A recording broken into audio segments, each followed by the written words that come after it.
Hi viewers. இன்னைக்கு நம்ம என்ன பார்க்க போறோம் அப்படின்னா, டே ஆஃப் இயர் அப்படின்னு ஒரு ஃபங்ஷன் அப்படின்னு ஒரு டேட் ஃபங்ஷன் வந்து பார்க்க போறோம். இது என்ன பண்ணுவோம் உங்களுக்கு தெரியும். இயர்ல வந்து மொத்தம் 365 நாள் இல்ல 366 நாள் இருக்கும். அது லீப் இயர், நார்மல் இயரை பேஸ் பண்ணி உங்களுக்கு வந்து டேஸோட கவுண்ட் மாறும். ஸோ அது எங்க மாறும் உங்களுக்கு பிப்ரவரி மந்த்ல எக்ஸ்ட்ரா ஒரு டேட் வந்து எக்ஸ்ட்ரா ஆட் ஆகிடும். சரிங்களா?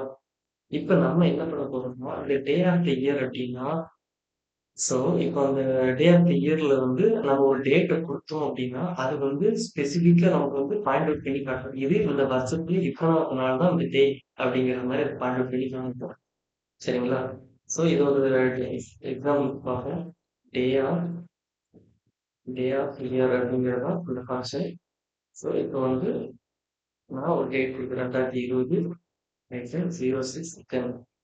ஸோ, இப்ப 6வது நாட்களோட 10ஆம் தேதி 2020வது வருஷத்துல எந்த டேல அது இருந்துச்சு, நம்பர் ஆஃப் டேஸ்ல வந்து அது என்ன இருந்துச்சு அப்படிங்கிறத நம்ம பார்க்க போறோம். இத ரன் பண்ணா, ஸோ இது வந்து 162வது நாள்ல அந்த டேட் வந்து ட்ராவல் ஆயிட்டு இருக்கு அப்படிங்கிற மாரி காட்டுது. சரி, ஓகே. இது வந்து நீங்க மேனுவலா குடுக்குற டேட். சரிங்களா?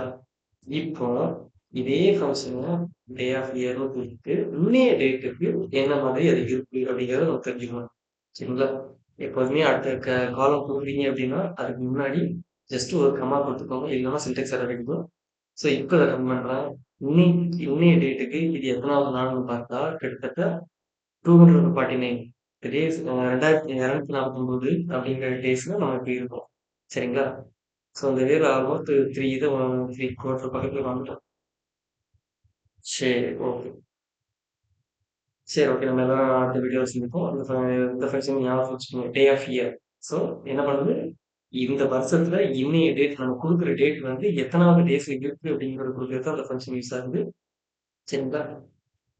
ஓகே. Thank you. பாய்.